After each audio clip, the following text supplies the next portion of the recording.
All right, so hello everyone and welcome along to this live webinar, a special webinar today.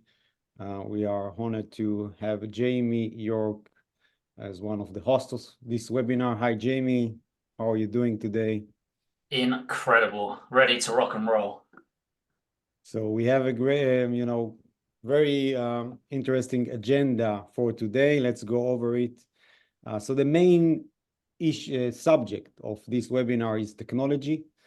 And Jamie, now you now increased your involvement with our team, and I think now basically you mentioned before, like before you started the recording, that this year is going to be one of the best years in terms of the property market, and I think technology should be part of it.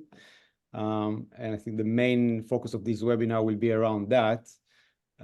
So yeah, I would be happy to hear your take on that, and I will just go over quickly about on the agenda for today.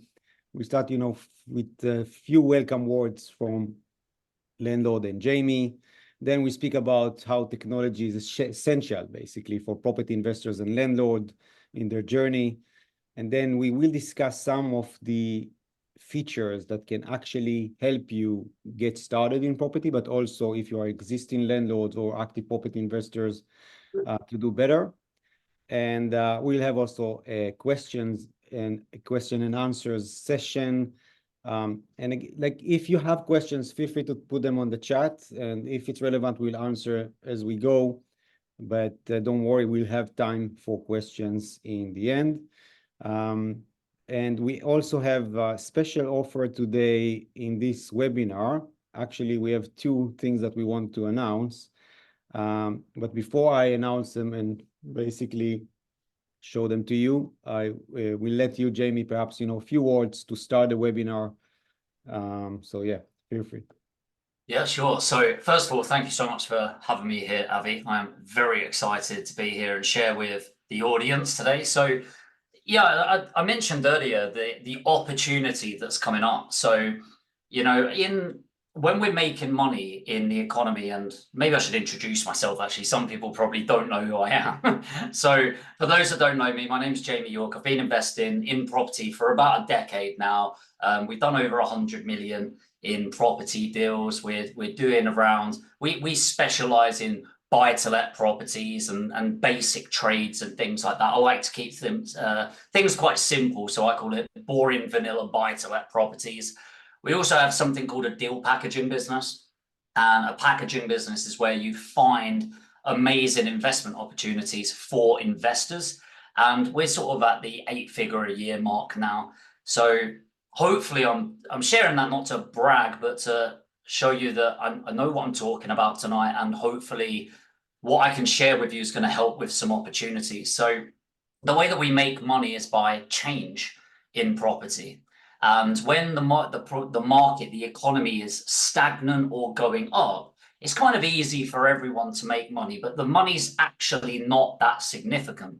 Whereas when we're in a recession or a contraction, which I think we can all agree we are pretty much there is so much opportunity. And this can be an opportunity in terms of the creativity of the type of deal, the negotiation of the deal, or indeed getting access to the best areas of the UK.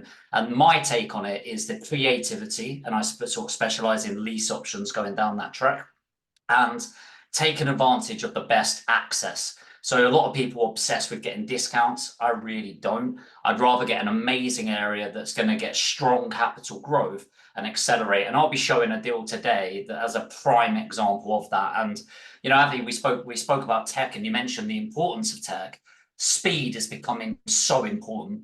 And when we've got tech such as Lendlord, it allows us to speed up three key things, I think. Number one is speed of finding great deals, the tools within Lendlord that can access and extrapolate from all of the search engines out there based on search terms is really powerful. That's number one. Number two is speed of getting finance. And the ability to get great finance at speed is really key. And that doesn't always mean cheap, by the way. It means getting access to the best teams, the best finance out there. And number three is the speed to data. And this could be speed to data on your portfolio. So has the money been paid? Has it not been paid?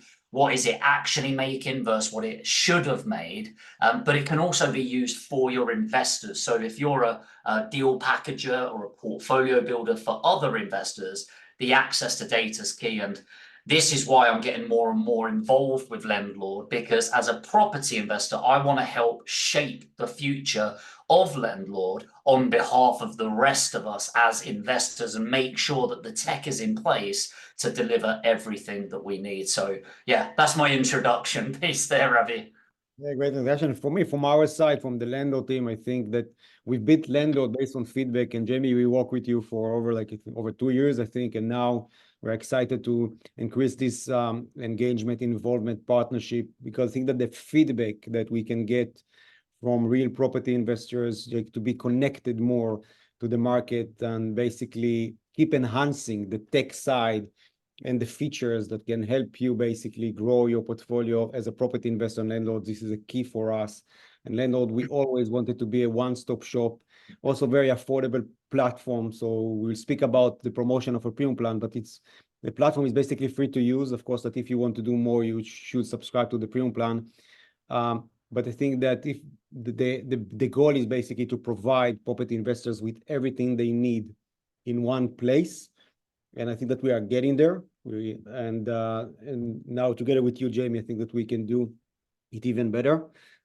So before we start, there are two things I want to share with you. One, Sarel will put on the chat links for just for this webinar time, especially for Jamie. We provide 50% off of our premium plan. So just if you can put on the chat, if you're an existing user, put 1. If you are new to Lendlord, you don't have a Lendlord account, put 2. All right, perfect. See many ones, a few 2s. Okay, good. All right. So we will share a link for people that don't have account yet to claim the 50% off, and you have just during this webinar time to upgrade. And for existing users, you have a code, and I will show you how to do it. So basically, yes, okay, Sarel put it on the chat now, so you can see new user link. Go to this link, okay? Then you need to subscribe with email address, create your password, click proceed. Then here you can see the 50% of premium, and this is for new user. Click upgrade now. Aviram, we can't see it. Okay. Let me share the entire screen. Sorry, guys. All right. Okay. So, you know what? Let me do it from scratch. I will delete this account. Okay, so from the chat, go to the link that Sarel put. All right, then create your user, email, password, click proceed. Then you will have this pop-up. So for new user, if you use this link, you will get this message. But for existing user, click add coupon, and here put Jamie webinar, and click apply. Then click upgrade now. And during this webinar, we'll show you like the premium features. And then you see £49 for the entire year. This is for the first year only. And £49 for 12 months for our premium plan during this webinar. So take advantage of this. And yeah, we will show you around like also the features. The platform is free to use, but we do have great features on the premium plan, which is very affordable. There is like another announcement of a contest that we are going to start, but I will announce it afterwards. All right, so let's start with the agenda for today.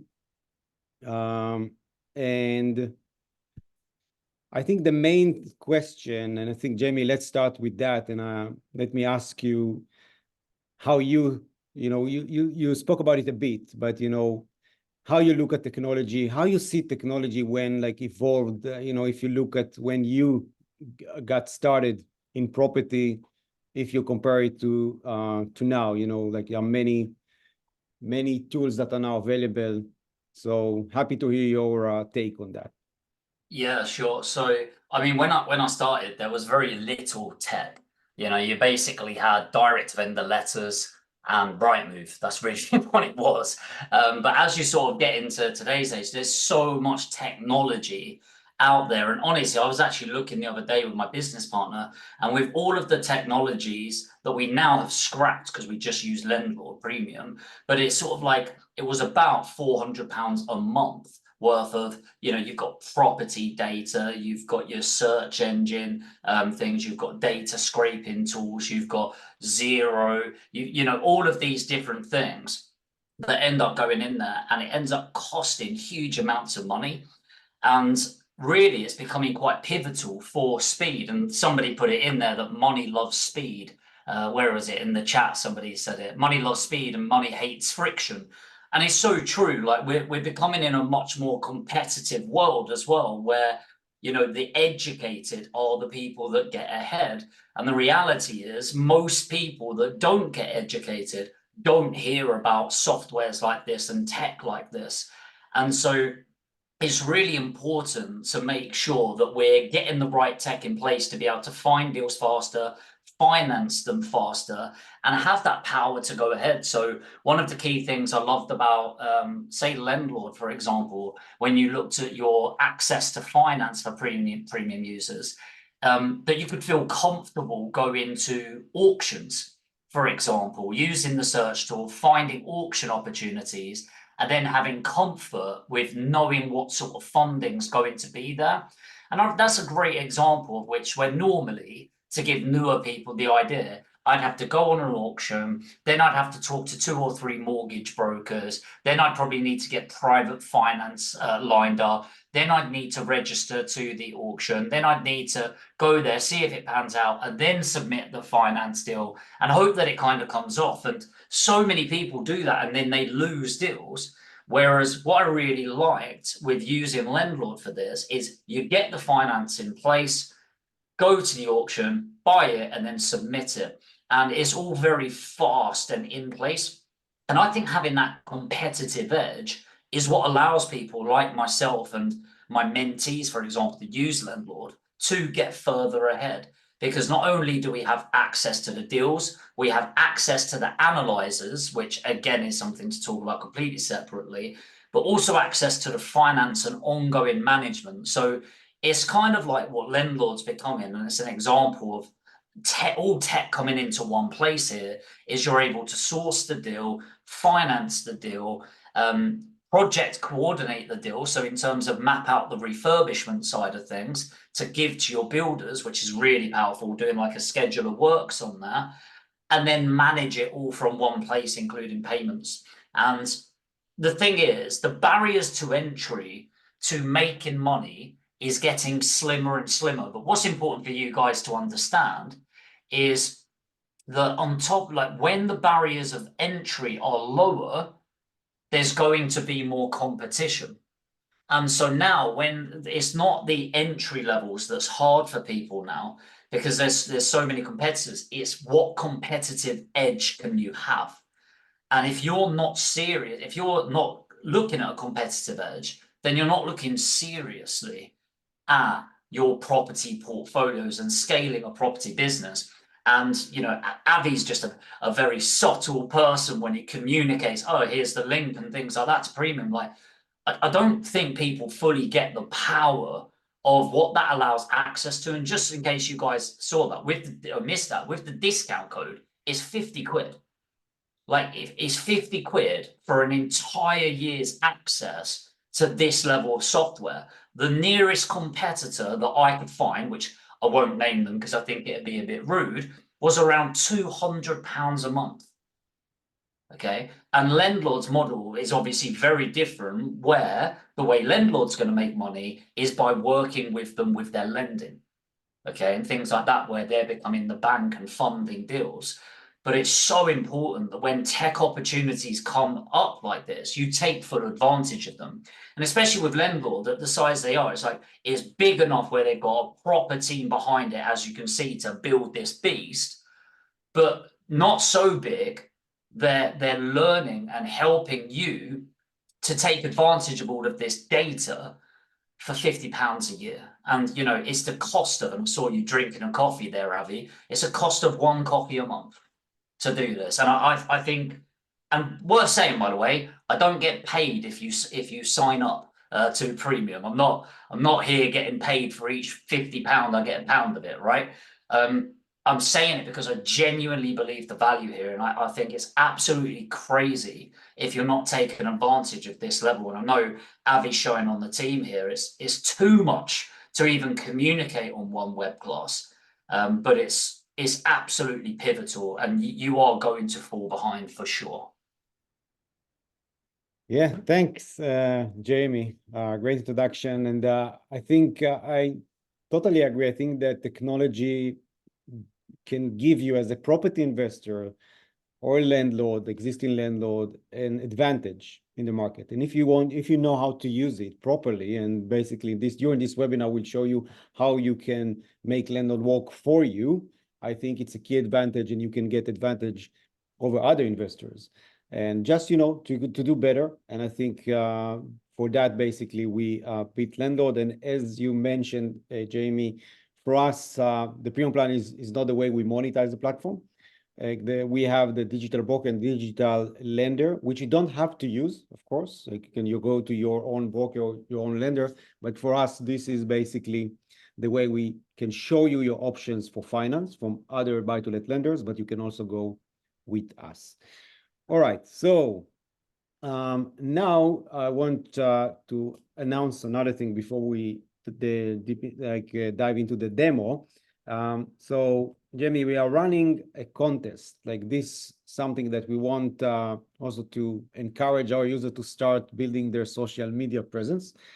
So basically, the contest is basically to create a short video of yourself describing your experience with Lendlord.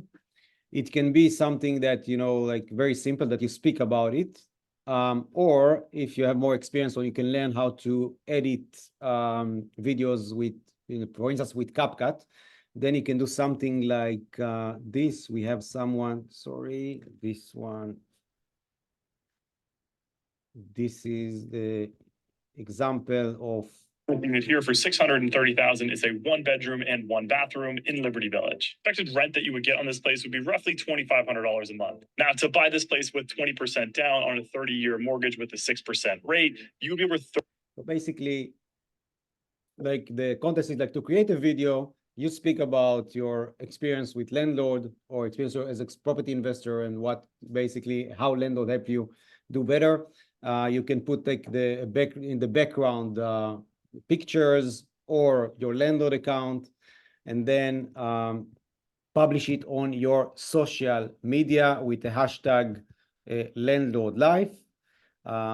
After you publish, send the link to this email address, and we will share this, of course, with all the attendees of this webinar afterwards.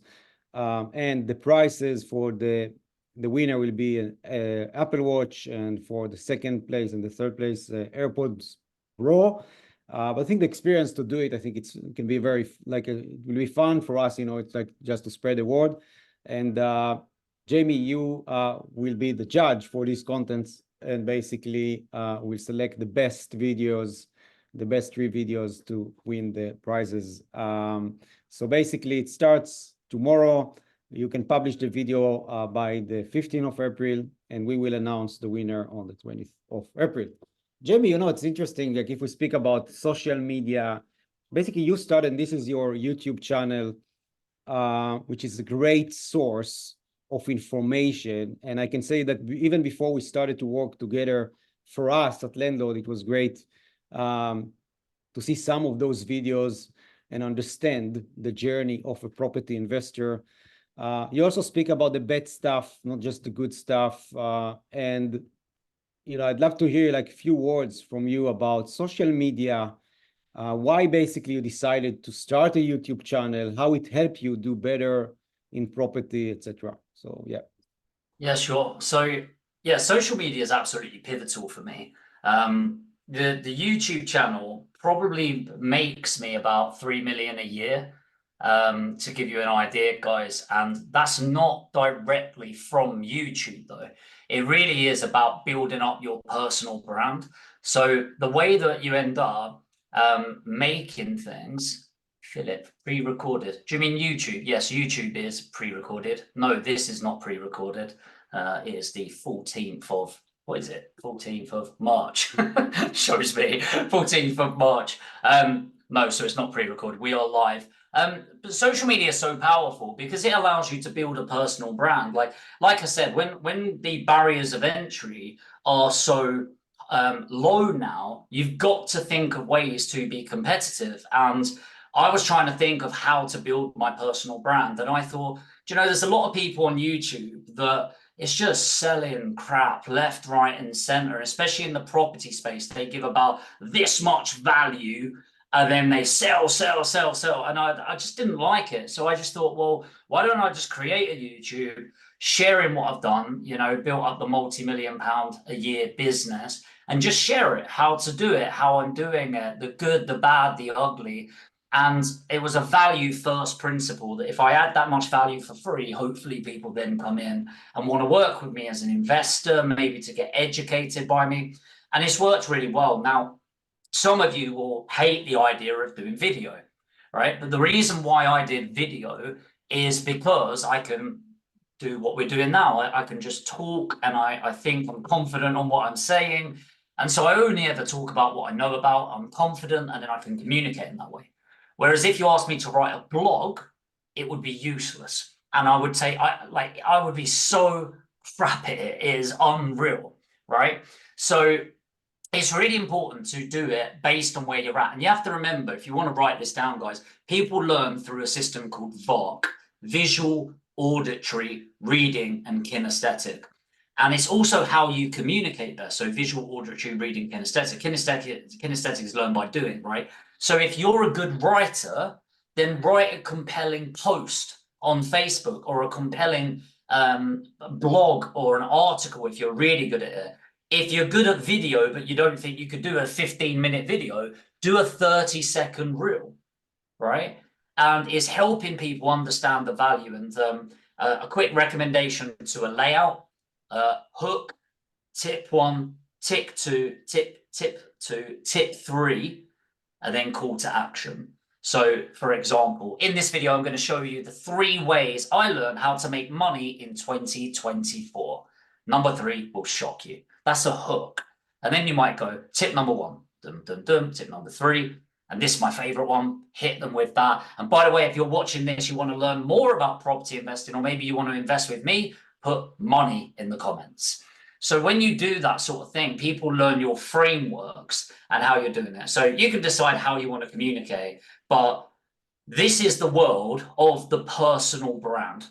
And if you think about Tesla is a really big brand now, but it's only big because of Elon Musk. Amazon, obviously a huge brand, but just as many people know Jeff Bezos. Less of you will know Berkshire Hathaway, then more of you will know Warren Buffett, and so on. You've got Virgin and, you know, and so on and so forth. But if you can build your personal brand in a niche way, and you want to write this down when it comes to your personal brand, inch wide, mile deep, i.e. focus it and then go really linear, and then you can broaden where you're at. So that's what I've done with my YouTube channel. I've decided to specifically focus on property. And then once I hit 100,000 subscribers, which will likely be the end of next month, you can help me with that if you want, guys, by subscribing. Then I'm going to start broadening and talking about business and day-to-day and how I can help you more from the finance route. But yeah, Avi's spot on. If you can utilize your social media, you will blow up your business so much faster than everyone else. And there was somebody that said to me the other day, it's like, yeah, I don't really like the idea of doing social media. It's like, yeah, I don't like doing a lot of shit in business. It's time to grow up a little bit.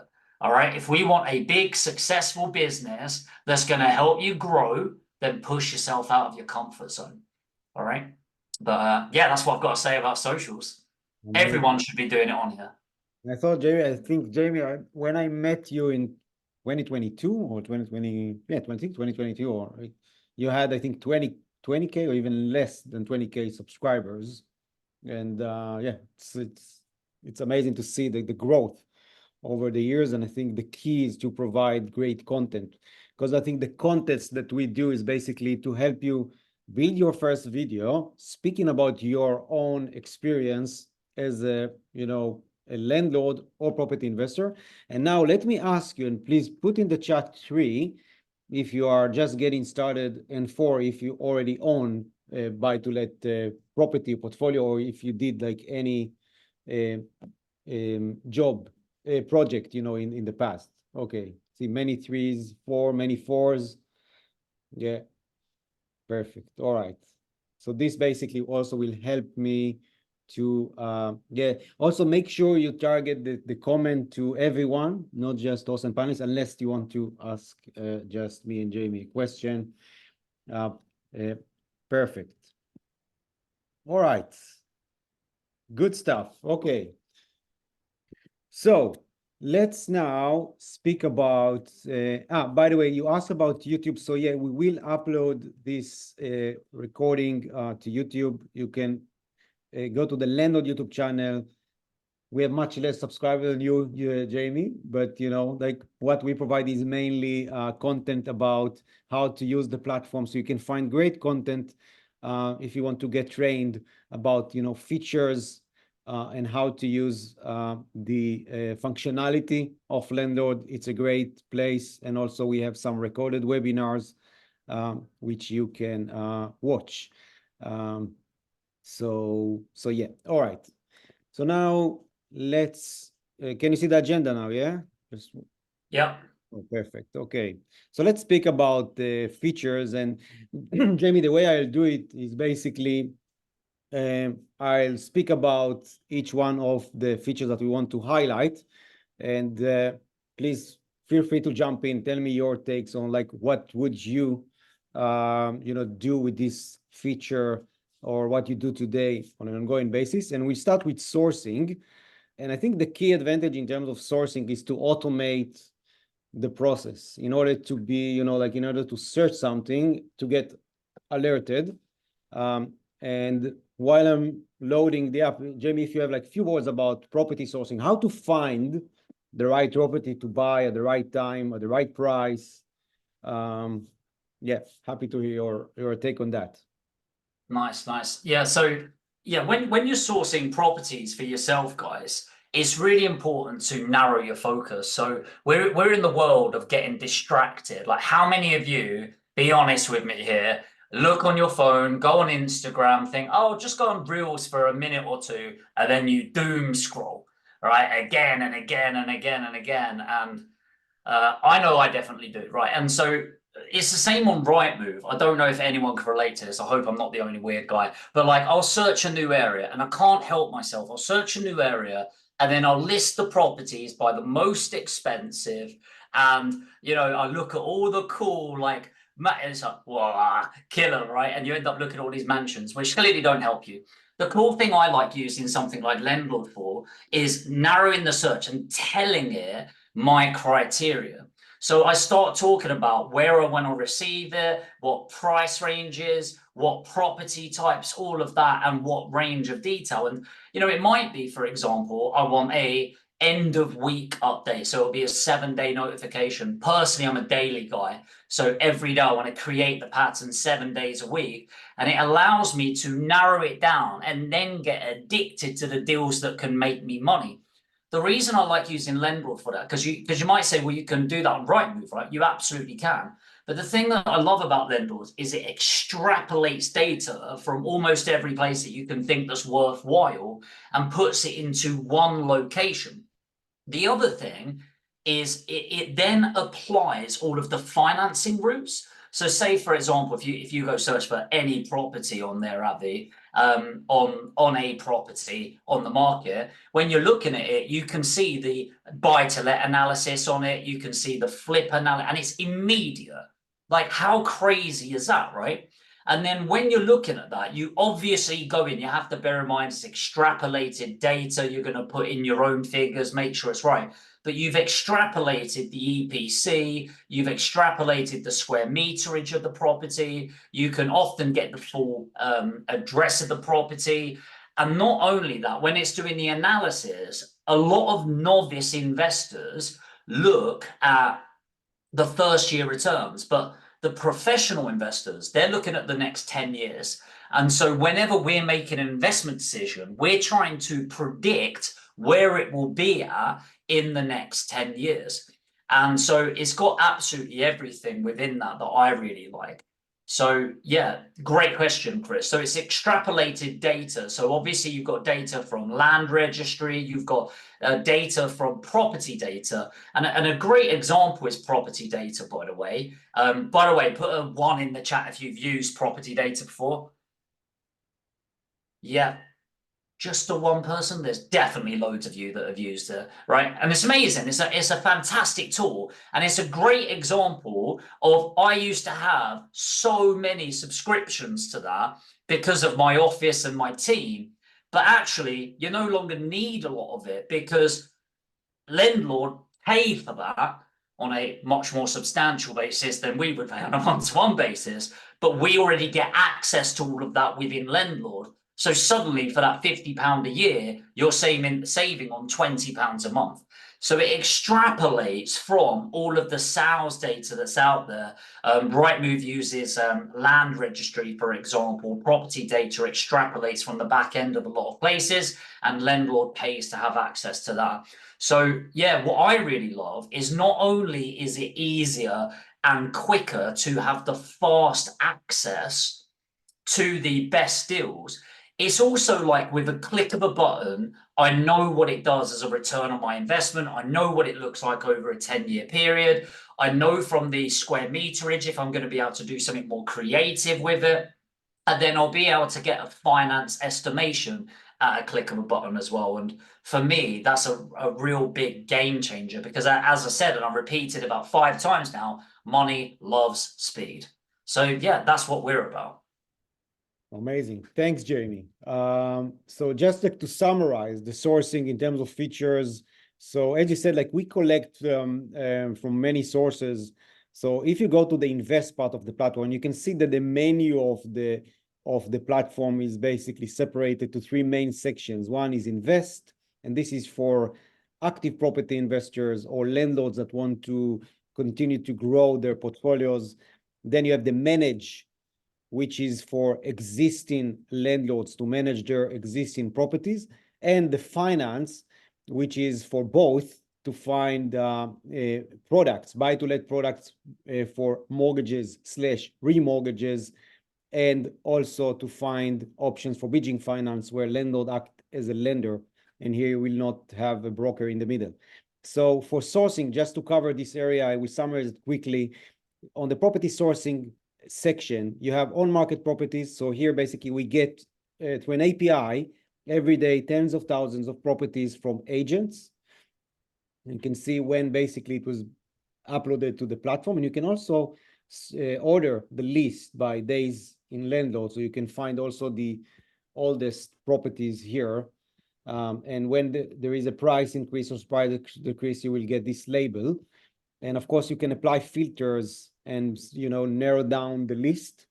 Then auctions tab, you will find auction lots from online auction houses all around the UK. By the way, on the premium plan, you will get the full address, and you will have the contact details of the agent, so you can contact to place offer. You can also, on the premium plan, create your own watch list. And then on the premium plan, on any property on your watch list, on the sourcing alerts tab, you can get alerts when price increased, price decreased, before auction date, and also based on your search criteria, you will get notifications when the platform got a new property that match your criteria. So basically, you will get a notification to your email. You don't need to search every day. You will get it when there is a new property that being uploaded to a platform that you might be interested in. Then on the let's get back auction tab, you will have also the way to get a description of the property, the guide price, but also you can click on place bid, and this will take you to the auction house website. And here basically you can get more information about this lot, and you can also start the bidding process. So this is also powerful if you want to take a look on properties in auction. Here you can also find your options for bridging finance, and it's indicative terms. Click proceed, start the process, and then our team will get in touch with you to help you get the decision in principle or to secure the finance. Property lists, and the JB, this is like a possessed property is basically just a subset of the property list. It's like it was your idea, I think. It's basically, so here you have access to, I think, even to more properties. And the way to do it is to start when, and in the premium plan, you have unlimited searches, put an address and the radius, and then the platform will find list of properties that match this. And also you can see how many days on the market, not on Lendlord. You can see that there are minimal data, but if you click on go to property page, it will take you to the property page on Zoopla, Rightmove, or on the market. So like this is like another way. The property list is different from the on-market properties, so you can select a category of properties, okay, and then you can search by category. The repossessed properties is a tab that we created just for this category. So yeah, so the sourcing is very enhanced. You can use the sourcing alerts, you can use the watch list to get notified. And again, this is part of our premium plan, the sourcing alerts. So you have this webinar to apply for the coupon code Jamie webinar to get the 50% off for the first year. Yeah, so this was sourcing. Let's continue. So Jamie, the next feature is basically for existing landlords.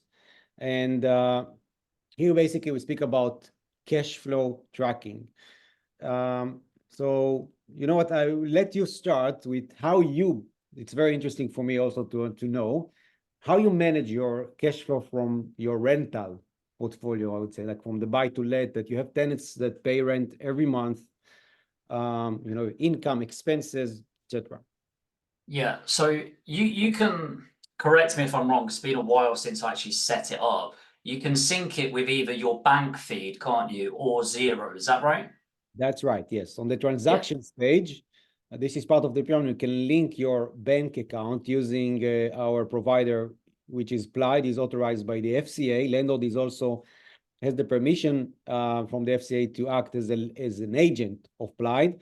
So it's very secured. We don't get any access to your bank account, just a read-only API to get the transactions, and the platform will retrieve the transactions every 24 hours. So it's a quick process to link your bank account and get a live feed of all the transactions. So every day that you log into Lendlord, you will get a pop-up with all the transactions, and you need to allocate them to the relevant property, and if it's a rent payment, to the relevant tenant. And you can also apply rules. So next time the platform will identify the transaction, it will allocate it automatically to the property and to the tenant. Yeah, exactly that. So somebody asked earlier if it can replace Xero. So for me, yes, from the property portfolio point of view. Obviously, if you've got a business with loads of transactions, it might be harder. But if you're in property, that's what I really love. So when I'm sort of managing the portfolio on there's two key things. So there's tenant management side of things, when I'm looking at has a tenant paid or not, and you can set up notifications if it's like a certain day and something's not been allocated.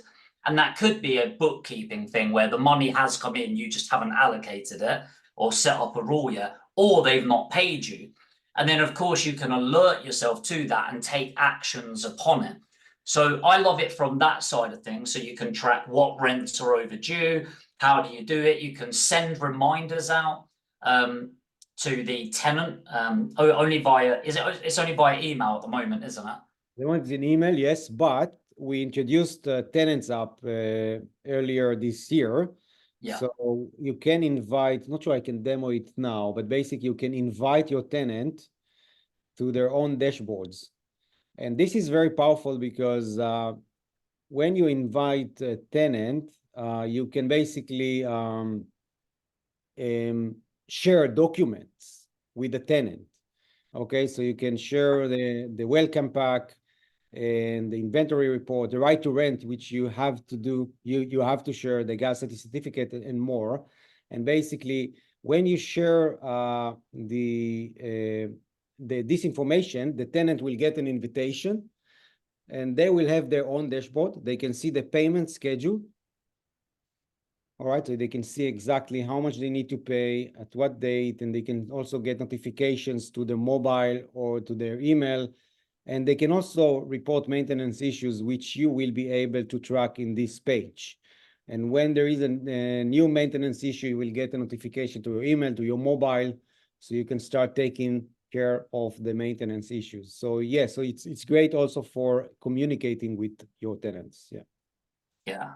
Yeah, so it's really powerful. So from that side of things, it's really important. You can also generate a report. So when you've got multiple properties, you kind of want to get an idea of the overall report from an income and expenses point of view.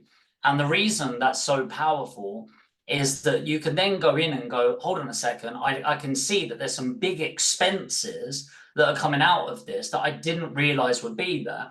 And by the way, like you can break this down, say you've got service accommodation, you can break it down into massive detail when you're listing those costs off as you're going through. So you can break those expenses down. The final thing I really like is the finance reporting or management of the finance, of when mortgages are coming up.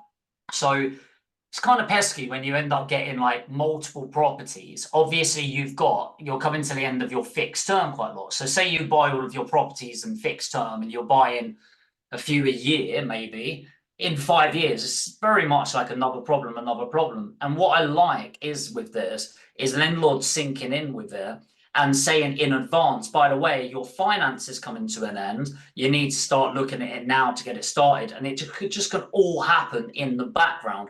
And that comes with absolutely everything. So your EICRs, which are your electrical certificates, your CP12s, which is your gas safety certificate, your AST renewals, so you know when to bump up your rent on an annual or biannual basis. And yeah, like it really takes it like you spending the time going through it, and that's spot on, Nick. It's like a very clever bookkeeper, and you automate the bookkeeping tasks as well. Like, say for example, the same amount of rent is coming in from a particular person, i.e. a tenant, which you know is related. You can set up a rule so that when it comes in, you're not needing to do the reconciliation of that. It just happens automatically. And so, yeah, for me, again, it's removal of the admin tasks. And when you think of yourself as a business owner, it's really about you being as valuable as possible. And there's two ways of you becoming more valuable, by the way. It's making more money or spending less time on low value tasks. So this is a great example where there's a lot of admin that you might pay a bookkeeper £15-20 an hour to do a lot of this stuff. And Lendlord just does it automatically. So yeah, from a management point of view, those are the angles that I personally use Lendlord for. Yeah, thanks, Jamie. So just to summarize the point of automating your cash flow, I will just go over it briefly. On my portfolio, this is the place to add your properties. When you click edit, or when basically you add a new property, you can see there are more than 150 different data items on each property.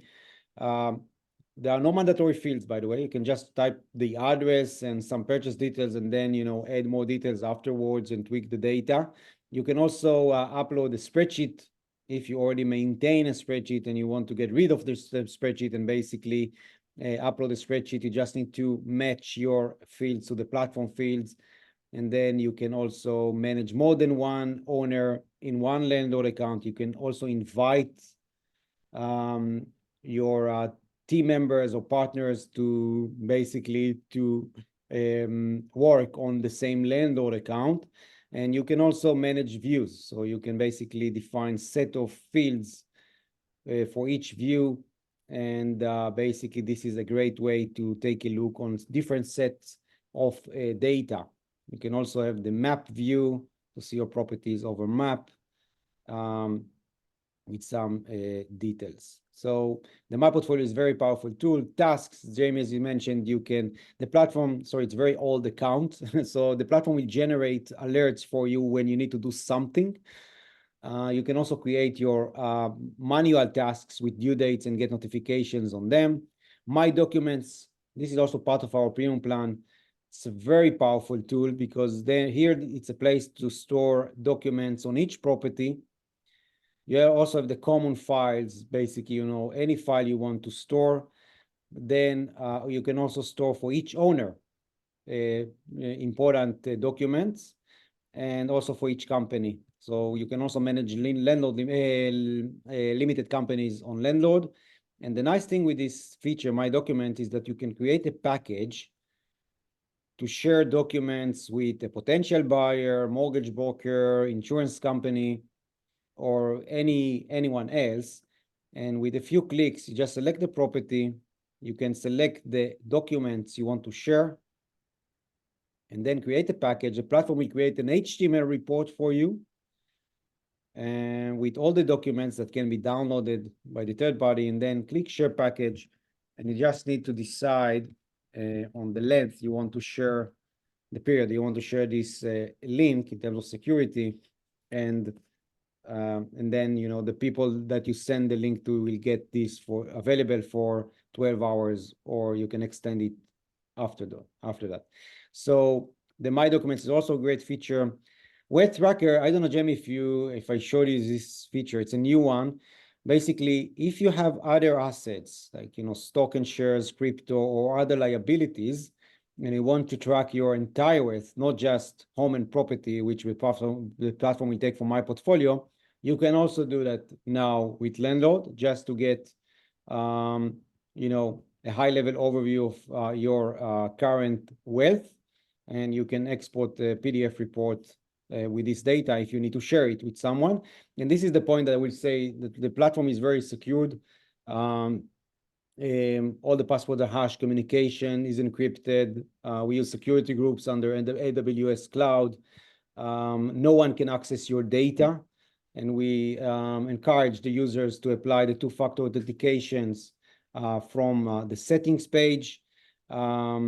So yeah, and we basically, we keep a lot of attention to this side of the platform, the security. Then you have the benchmarks. The benchmarks is a great place to compare yourself, to aggregate the data. So I want to see in terms of gross yield, how I locate my properties I located in my cohort. So this account cohort is landlords with 11 to 20 properties. So it's, you know, it's a nice feature to see where are basically based. Then the My Tenants is to manage your tenants and tenancies, payment schedule, to track your rent collection. I'm doing it very fast, but again, you can go to our YouTube channel to get more information, or you can use the video tutorials here. And you can also schedule a demo. Sarel will share the links. And Jamie spoke about the profit and loss and transactions that you can link your bank account or not, and automate your cash flow. All right, so we spoke about the cash flow tracking. Now let's speak about finance. So I think you mentioned it before, but for me, it's interesting to hear, Jamie, from you, is how you see the way that the market itself, the providers in terms of finance, like how this basically evolved. What is the best way to get finance, to understand your options? Of course, you can do it with Lendlord, but it's like how, basically, if you can describe your journey and basically how you do it today, and then, you know, how technology can basically help you also with finance. Yeah, so I have a love-hate relationship with getting finance. I love it because I like using other people's money to scale my portfolio. But if anyone's tried getting a mortgage in the last 6 to 12 months, it is a minefield. It's annoying. It's so many processes again and again. And so the thing that I love about the tech and Lendlord is the team behind it. So obviously there's the tech, but you need people to run the tech and you need some customer facing. So, you know, the team at Lendlord for me, and I've done multiple purchases through Lendlord now, and it's just been the smoothest transactions that I've had. And it really is quite simple because especially if you're a bigger landlord, which some of you at the beginning of your journey, it's like when you get to a certain level, they ask for your inside leg measurement. It's like everything they do.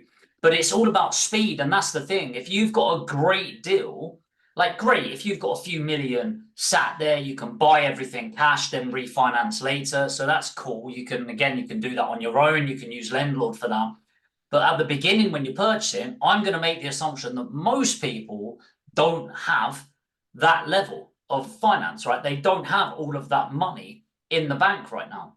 And so a real nice process that I really like, if I've got, especially if I've got a discount on it, is I will use bridging and then refinance onto mortgage. And, you know, I always use the example of Netherthorpe Villas, where we had 3 amazing properties, very unique circumstance, where the vendor was willing to do the properties slightly below market value. And I managed to buy the property with pretty much all of Lendlord's bridging money. And then, so I bought £600,000 worth of properties. I barely put in any of my own money. And then I refinanced, what was it, about 7 months down the line, maybe, onto a mortgage product. So it was really great because of that speed. And the situation with that, by the way, is it's Netherthorpe Villas in Sheffield. I think it's S21, although I might be wrong there. And I ended up looking at these deals, and it was a developer. And this developer developed them maybe like 15 years ago, keeps a load, but he had this amazing development opportunity as long as I could complete in 2 or 3 weeks. And we managed to do it. And I got in touch with Avi, got in touch with the Lendlord team, and it was done. And genuinely, like, I don't know many lenders and teams that can operate that quickly, but it's the same with auctions. Like, we've all looked at auctions, I imagine, and you can find some phenomenal deals on auctions, some really good deals on auctions, but you don't have it where, like, you can go in with confidence. And that was a big thing with a lot of my mentees. They were finding these great deals, but they didn't have really any confidence to go in because they didn't know if they could get the lending. And most people, when they go in, they're usually buying the thing cash or looking at other angles. So the thing that I really liked about this is you get pre-qualified for the purchase. So you can you can see there, like, bridge the purchase, proceed in the top right corner. You build it, and one of the team call you, go through details before the auction to make sure everything's lined up to give you the most confidence possible. And again, for me, it's that speed and confidence, and I'll keep referring back to that, like, money loves speed, and we need to get on it as much as possible. And so, yeah, simple, frictionless ways of scaling up and making money. Yeah, I agree. And thanks, Jamie. So just to summarize the finance aspect of the platform, so you can start with the sourcing of a property, then to see the analysis from the deal analyzer, click adjust, then finance this deal. You will find for this specific, I don't have mortgage products, but if there are no mortgage products available, you can find the bridge deal. By the way, the mortgage product will be filtered out if you don't meet the criteria. So the best way is to go to the finance tab, go to mortgage remortgage, and here basically you can shape the search. For instance, if I want now, I will reduce the rental income to £500, all right? And I will click search. You will see that it should not pass. Sorry, let me change to individual. It will not pass the criteria of many lenders, because the lenders will basically check what they call ICR, the interest cover ratio. And basically, if there is not enough rent that will cover the mortgage payment at a higher rate from the mortgage rate, then you will not be able to get a mortgage. So Lendlord basically calculate it for you. And another thing that the platform will take into account is if you have more than 3 properties, the high level exposure of your entire portfolio, the portfolio LTV, the aggregation per lender, also the ICR for the portfolio, which you can go to the available lenders tab on the finance, and you can see the summary of your mortgages. You can see the ICR numbers, and you can see which lenders are available for you for your next mortgage / remortgage, and which lenders are not, and what is the reason. So Lendlord is great to basically to search for mortgages, remortgages. And the nice thing on the tasks tab, and you will get it also notification to your email, you will get a notification when you need to secure a new mortgage product. And this will be when your fixed period is coming to an end. And there are many products on mainly fixed products that you have initial rate, discounted rate. And if you don't do something, before the end date of the fixed rate, the fixed term, then the rate can jump to the standard variable rate, which usually is much higher. Then basically you have two options. You can either do product transfer or rate switch. So you basically, and this will be pound to pound, like same loan amount with the same lender. You just get the current rate of the lender. And this is something that can be done in 5 minutes by your broker. And the other option, at this stage, there are no penalties. So here, basically, you can click proceed, explore your mortgage option. You can also schedule a call with our mortgage advisor. And here, basically, you can start a search. I will not do it now, and see which products are available for you for a remortgage. And with Lendlord, you can also apply online. So you can start a process for either for a mortgage or for bridging finance online. And this will basically help you in mortgages to get your mortgage illustration being uploaded to the platform. So you just need to answer several questions. If you're already an existing user, all of this information will be available. Let's remove the second one, the property address, and then some questions about credit history. What stage are you at? And then you click next, click proceed, and you will get basically this application, online application. So now within 24 hours during the working days, you should receive your mortgage illustration with a notification to your email. And then basically you can track all the steps through submissions to the lender. And then once you get the mortgage offer, you can also review it from your Lendlord account. And same goes for bridging. You will be able to track your bridging application from your Lendlord account. You can also upload all the documents. A very straightforward process. And this is basically the way technology can help you understand your finance options and also apply online. All right. Before we continue, let's see if we have some questions, or let's see what else we have in the agenda. So we spoke about financing, and I think that we already covered the tenants interaction part. Yes, Jamie? So I think we can go. So before we go to the questions and answers, let's go to the deal analysis real use case. All right. Okay. So Jamie, I think we have an address. I just need to find it. Katie sent it to me.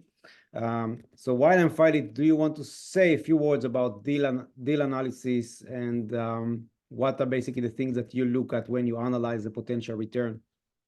Yeah, go ahead.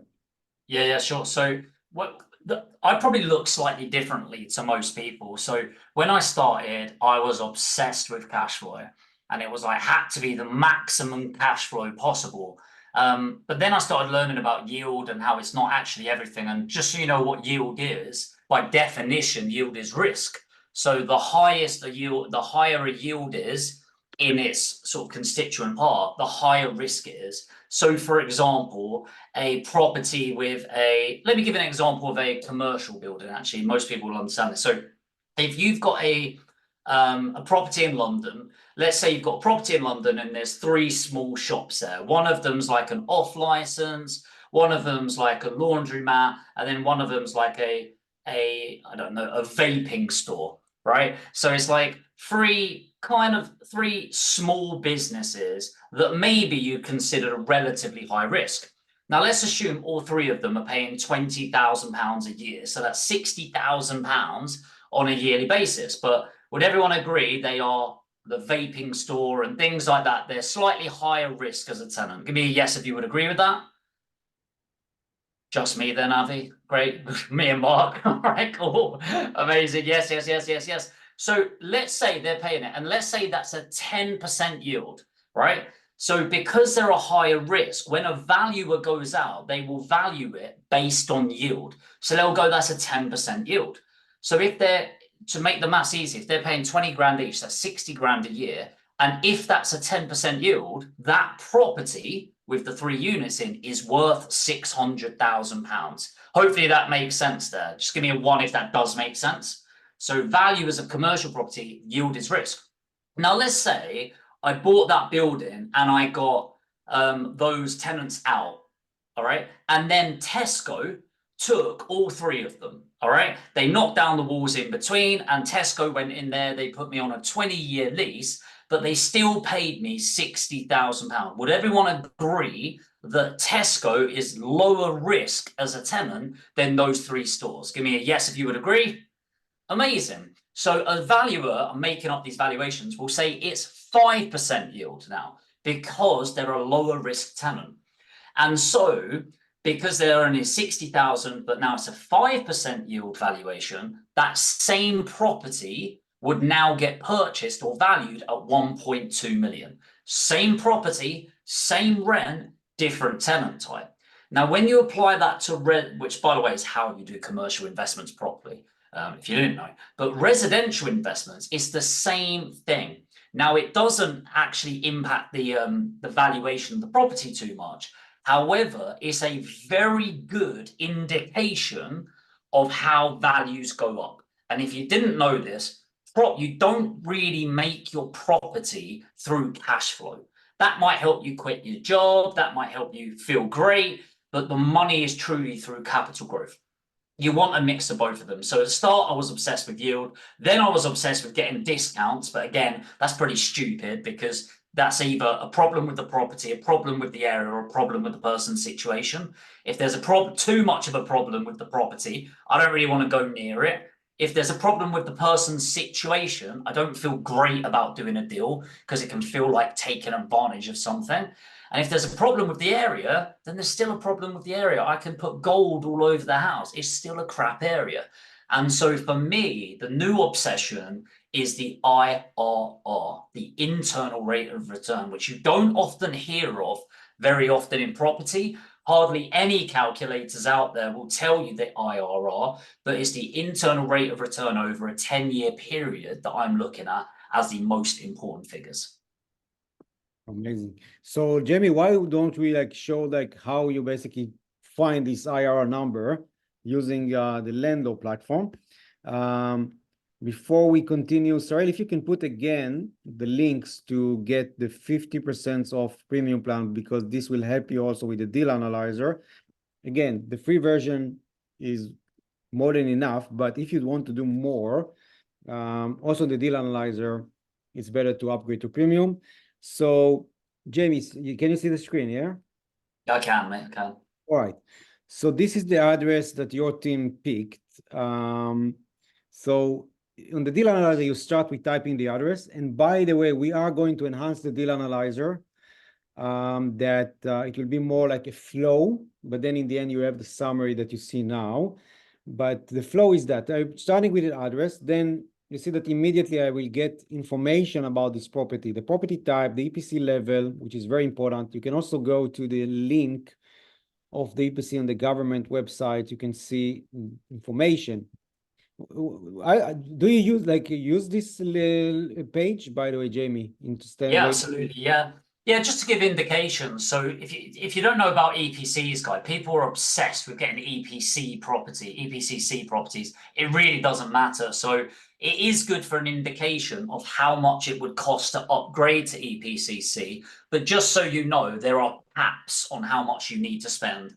So you get energy grants for it, but also not many people know that there is a cap, which is usually dependent on the level between £3,000 and £10,000. So even if, let's say you had an EPCE and it would cost 30 grand in your Victorian property to get it to a C, you don't need to do that. You spend maybe 10 grand on it and you're capped there, which nobody really spoke about. So bit of a side thing, but yes, I do use it because it's a nice little indication of it.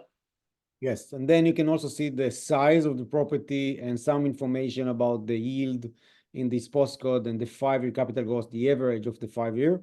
Then basically on the purchase details box, you just need to put two data items, the purchase price and the expected monthly rent. Sorry, Jamie, what was the purchase price? And also we will do like a BRR strategy. So basically the property value might be a different value if you perform the renovation to this property. So if you can share. Yeah, sure. So it was 128,000. All right. The conveyancing closing costs were like 1,200. All right, let's do. Okay, so the closing cost, we click the advance. You have the legal fees, 1,200. 1,200. Inspection cost, I know 500, let's say, and we actually had zero inspection costs and then 500 other, which were part of broker payments at the time. All right.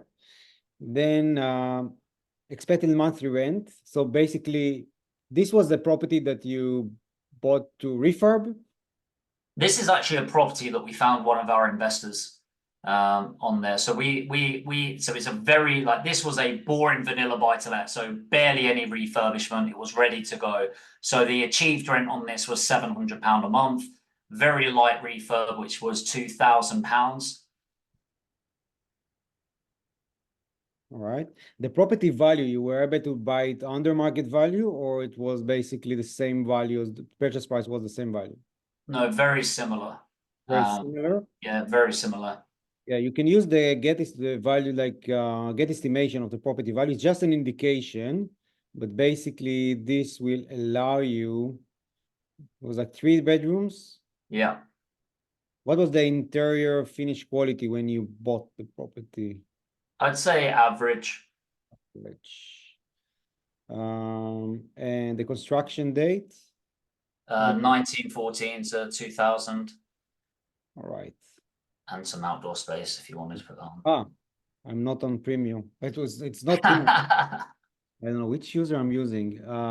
Okay, so I will not waste the time. Basically, so this is also advantage. It was not planned. Like for the premium plan, basically you have unlimited property value estimations. And again, it's not replacing a physical valuation by a surveyor, but when you analyze the deal, it's great to use those estimations to get indication about the value of the property, and also you can get estimation about the rental income that you can get on this property.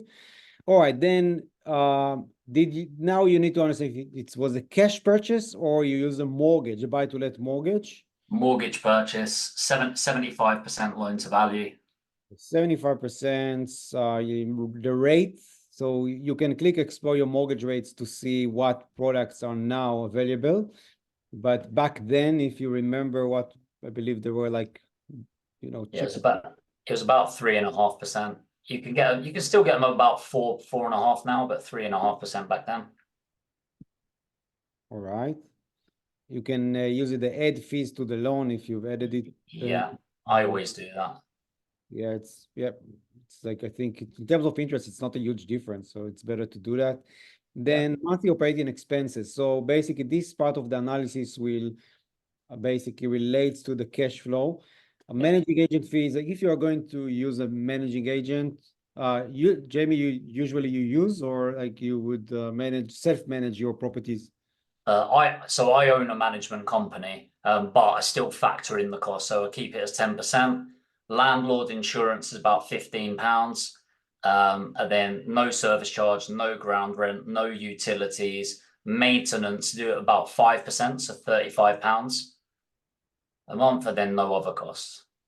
All right. So here you can see the first year metrics and the long-term metrics.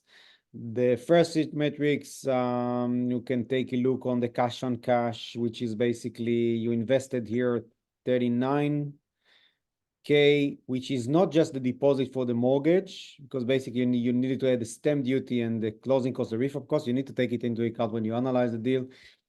And then the long-term assumptions. So here basically we take the annual property appreciation from the postcode, all right? But you can use different numbers. You can also run different long-term assumptions, all right? So you can use like, you can define best case scenario and worst case scenario. Occupancy rate, 92%, by the way, it's 1 month a year, the property will be with no tenants. But if we are in the best case scenario, let's put, I don't know, 98, property appreciation, the best case scenario would be 8% or 5%. What would you put in the property appreciation?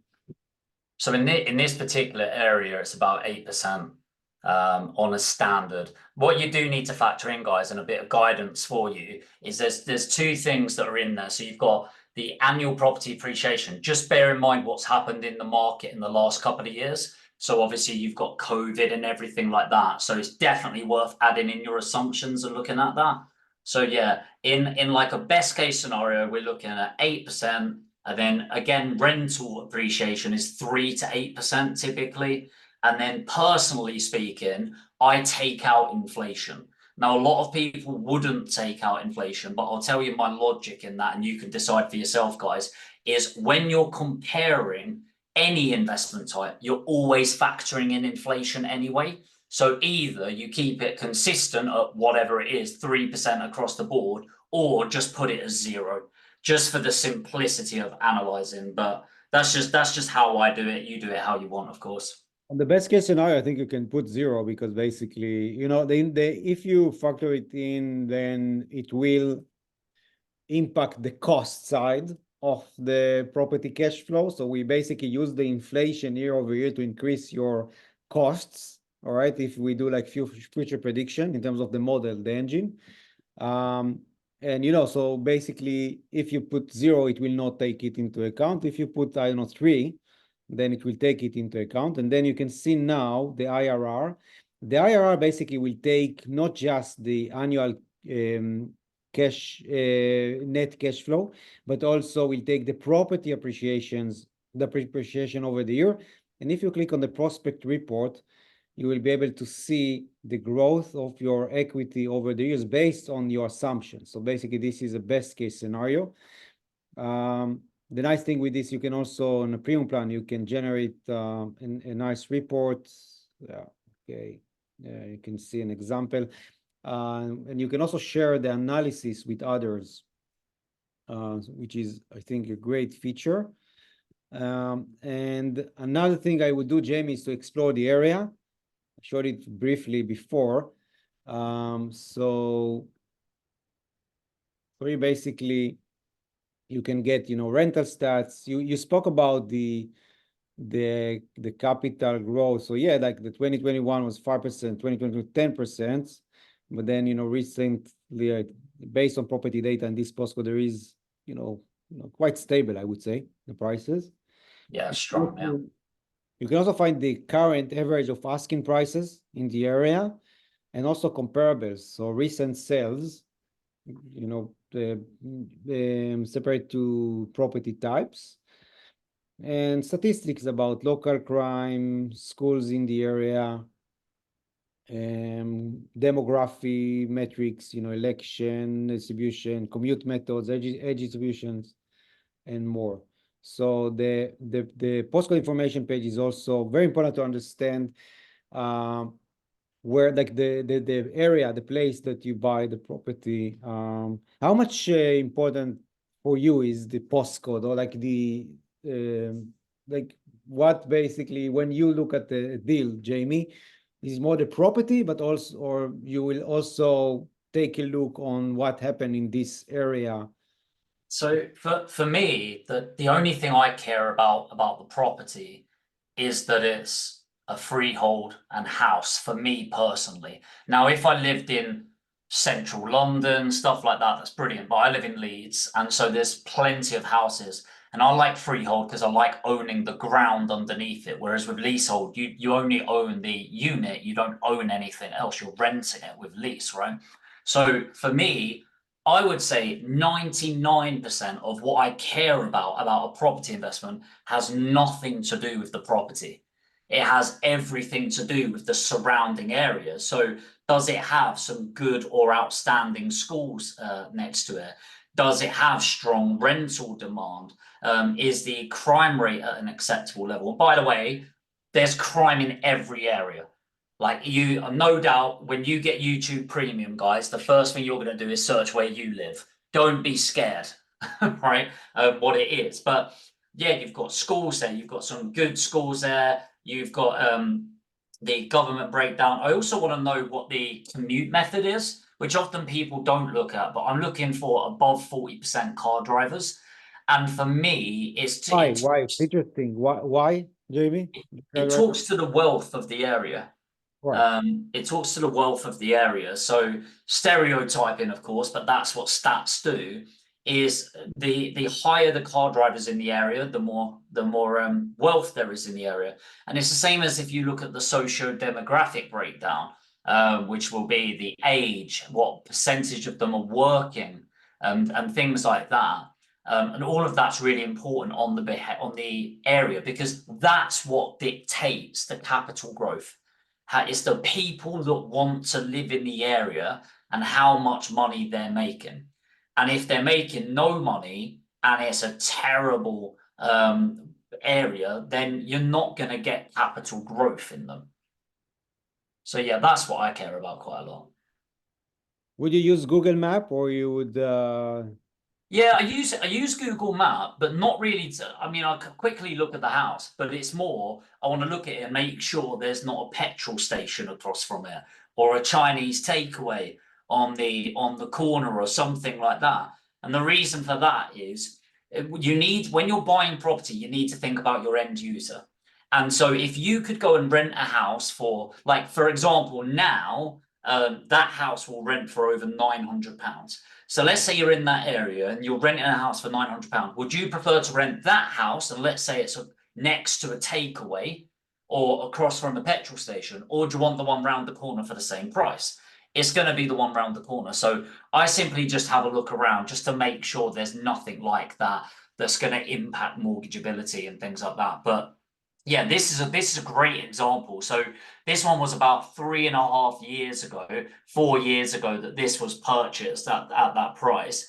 And we did a most recent valuation, actually. Conservatively, we've got 165,000, but there's stuff in the area that recent 95,000, but it's not quality. Yeah, so suddenly from rental, we've made a good amount of income, but from the capital growth, we've made 45 grand in a relatively short period of time. So that's the big thing for me and why I care so much. And for those people that have been watching my YouTube channel, when I talk about IRR, the internal rate of return, I'll call it combined returns. So it's just a sort of simple terminology. So when I start saying combined returns on my YouTube channel, and I'm showing you how to actually analyze that so you understand the numbers of it. All right, brilliant. Okay, so before we go to the question and answer, we don't have a lot of time. We try to answer as many questions as we can. I just want to share, Sorry, if you are still here, if you can share the link tree of Lendlord, so you can schedule a demo with our team, or a call with our mortgage advisor or bridging team, or just find your options online. So this link tree will be shared. I want to remind you about the contest of the video. So just create a short video, speak about your experience with Lendlord or experience as a property investor, showing Lendlord in the background. Use this hashtag, publish on your social media, send the link to us, and you can win those prizes. Apple Watch or iPods Pro. And Jamie, you will be the judge for the best video. So yeah, it's a great opportunity for you. And also a reminder for the 50% off during this webinar. We have still time with the questions and answers.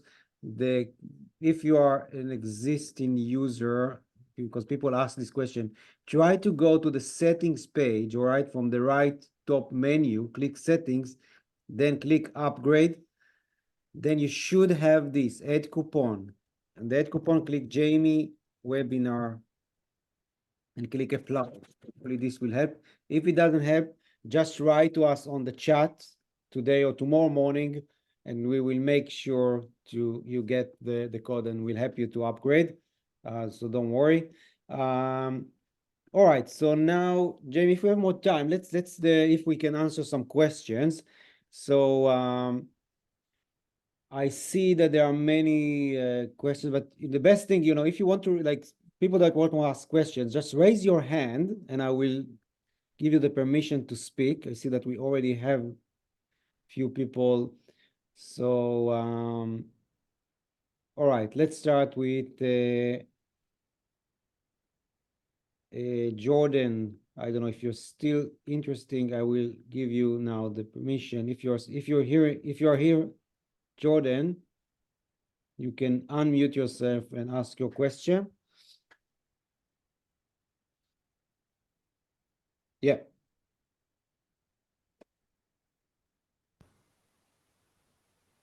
Jordan? Can you hear me there? Yes. Ah, cool. Basically, I was wondering how well would this work for HMO properties? Would it be a similar sort of process or vastly different? So if you speak about landlord, you can manage HMOs. If you own an existing property that's an HMO, you can manage more than one unit. Let me show you quickly how to do it. Brilliant. But you can schedule a demo and we'll show, like the team will show you. Basically, on my portfolio, Yeah. you can, on the property details, you can say if it's an HMO property, and then you can also track the HMO license due date, the license number. Cool. You know, if it's let's say HMO, you have large HMO, standard HMO, then you can also manage that. And on my tenants, you can manage more than one unit to one property. So yeah, so basically it's there is a fit for that. Yeah, thank you. Brilliant. Thanks very much, Jordan. Okay, then Farhin, if you are still here, I'm giving you the permission to ask your question.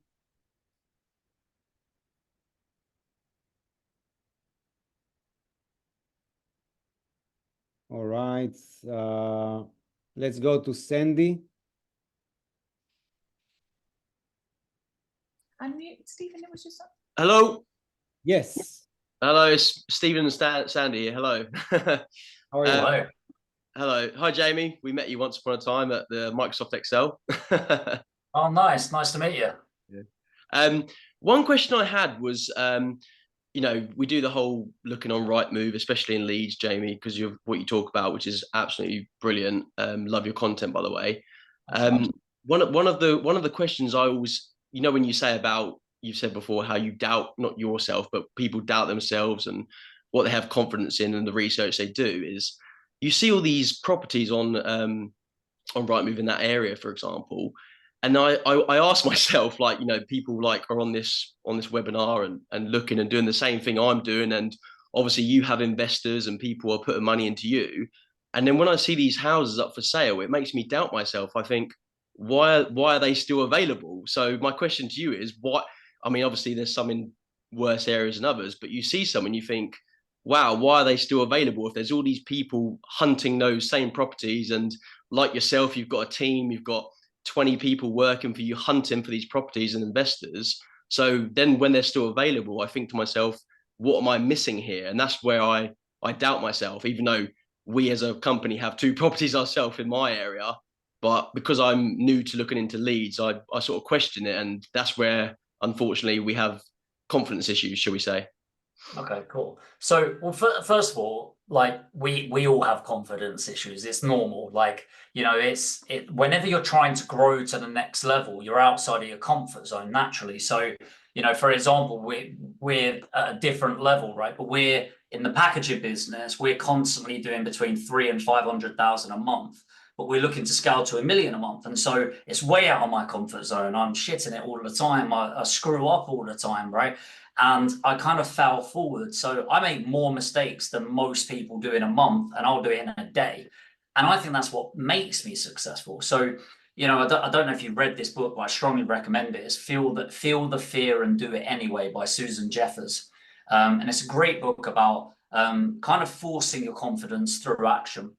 But putting it practically, what I would do is have a look at your local area where you've got 2 properties, and let's assume they're decent properties. You will probably find the same thing. You'll probably find that there's properties on there that you think, do you know what, it's close to doing a deal on that. So that will put in practice for you. You have to remember that, yes, there's a lot of competition, but a lot of competition is shit. Like most people out there, they don't educate themselves. They don't have a Scooby what they're doing. They're not going all in on their, you know, taking it seriously. And so you've got, think of it as 3 tiers of people. You've got professionals, and I'll put myself in that for this example. You can decide whether I am one or not. You've got the newbies, which do jack all. They just talk about taking action, post on Facebook all the time about taking action, but don't actually implement anything. They're the doom scrollers.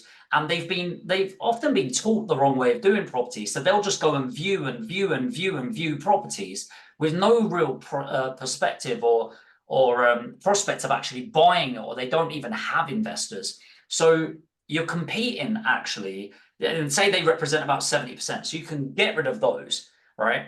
Then you've got you guys, which will make up 20%. You're more serious, you're on it and things like that.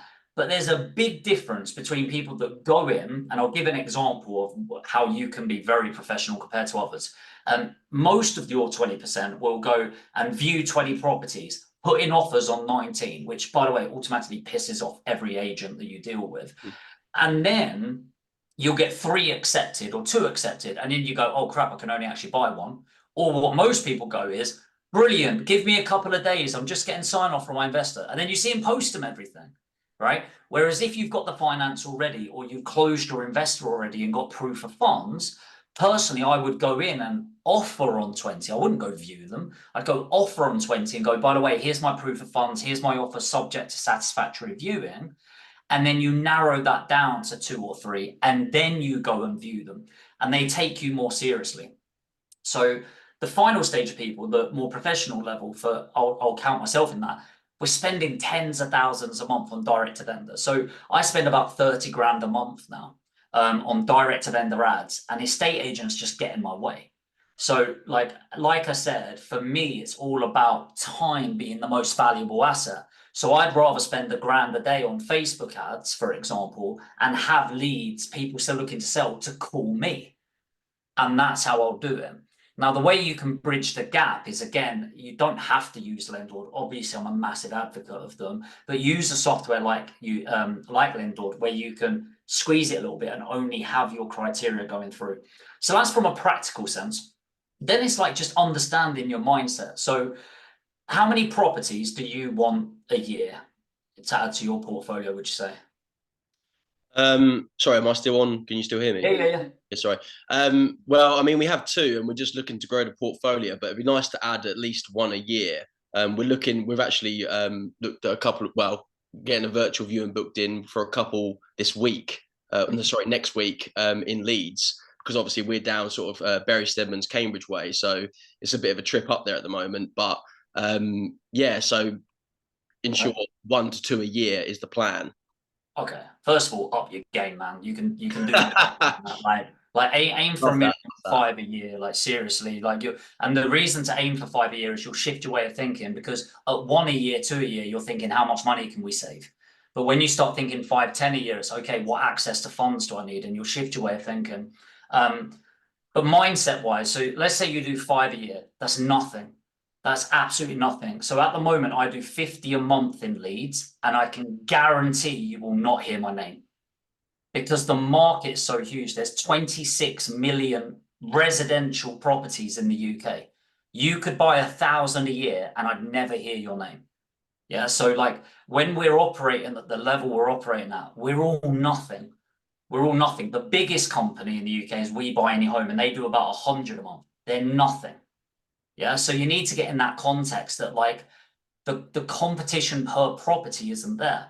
And the thing is, what you don't know is behind the scenes, you might be looking at that property and thinking it's been on here for 5 weeks, 6 weeks, but there might be 6 other people in the process of putting in offers and viewing them. So yeah, I hope that helps. To give you more direct, what are the 2 postcodes? Just the first part of them, like LS what? Yeah, it's LS8 and Okay. LS12.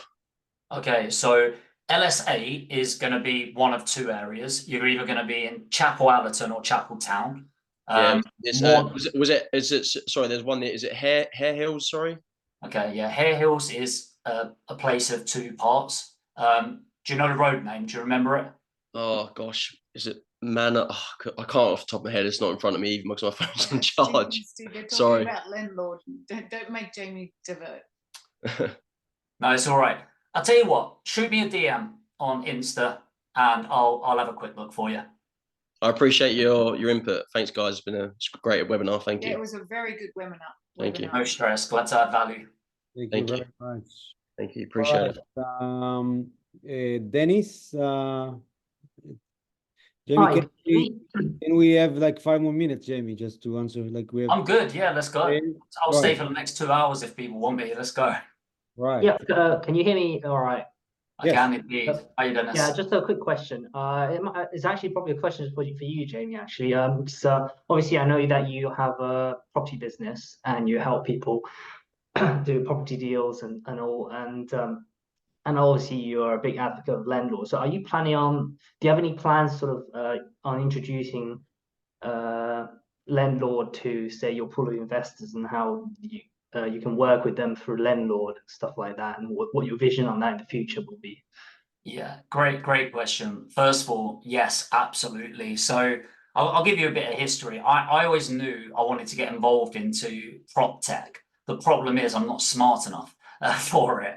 And so what I wanted to do is find the best tech that I could out there, which for me would be Lendlord. And then I wanted to give my expertise as a property investor to help me selfishly as an investor and as a packager as well for my investors. So yeah, I'm working with Lendlord right now very heavily to get a partners portal set up, and we're getting close, to be fair. I'd probably say, let's say by the end of Q2 this year. Do you think that's deliverable?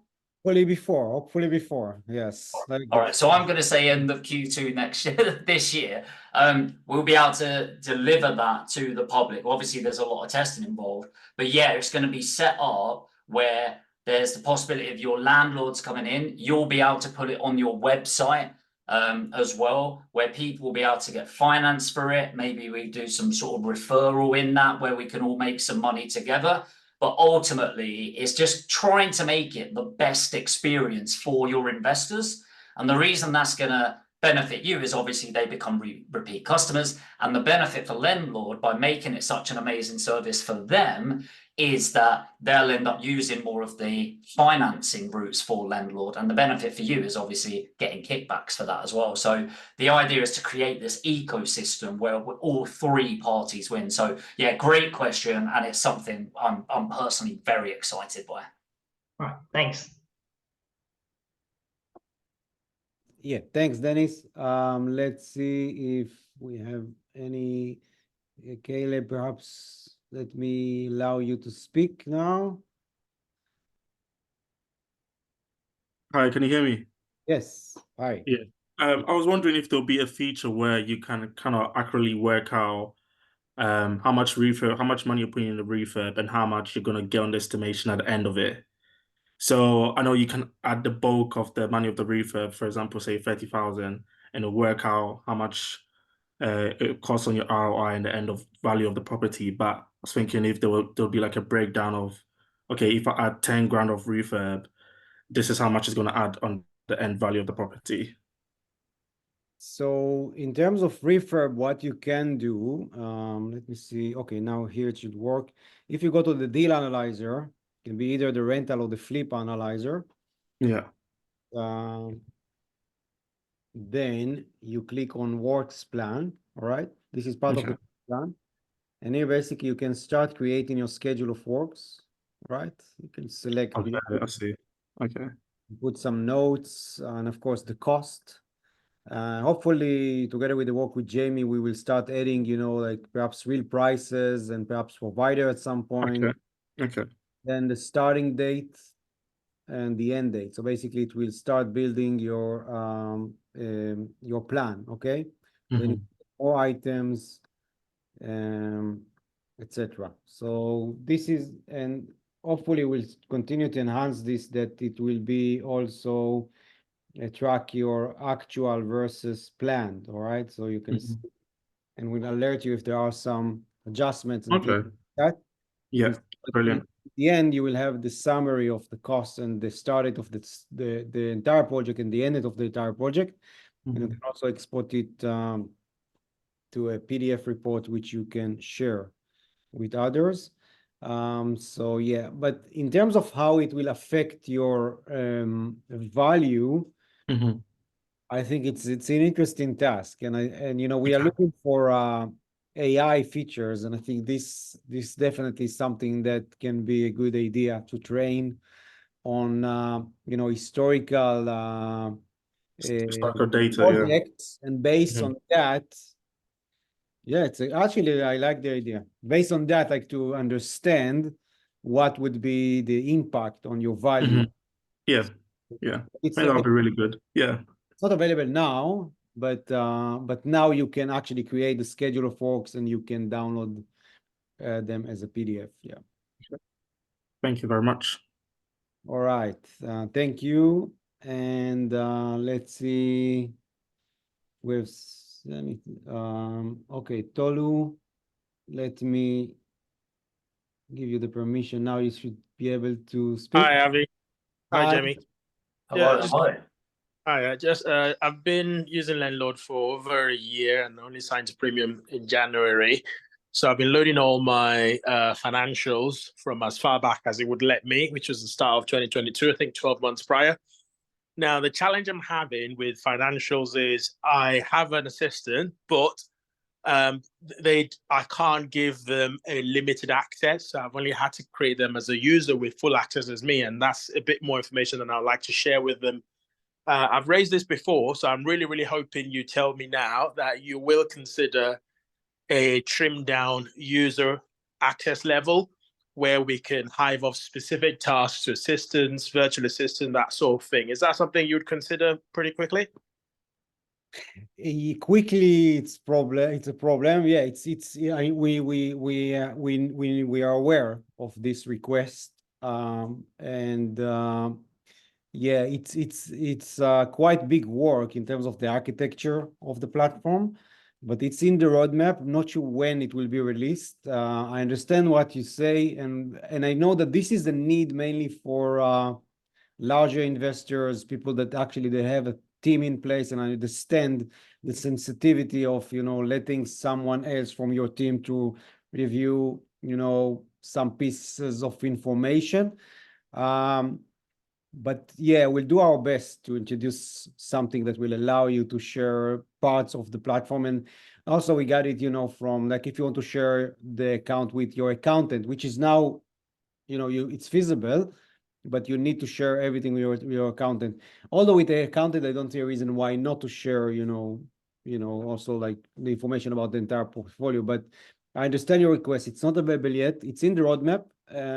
It's a complicated task, and hopefully we'll do it. Perhaps Jamie will start to write some code and help us with this task. That will not be happening.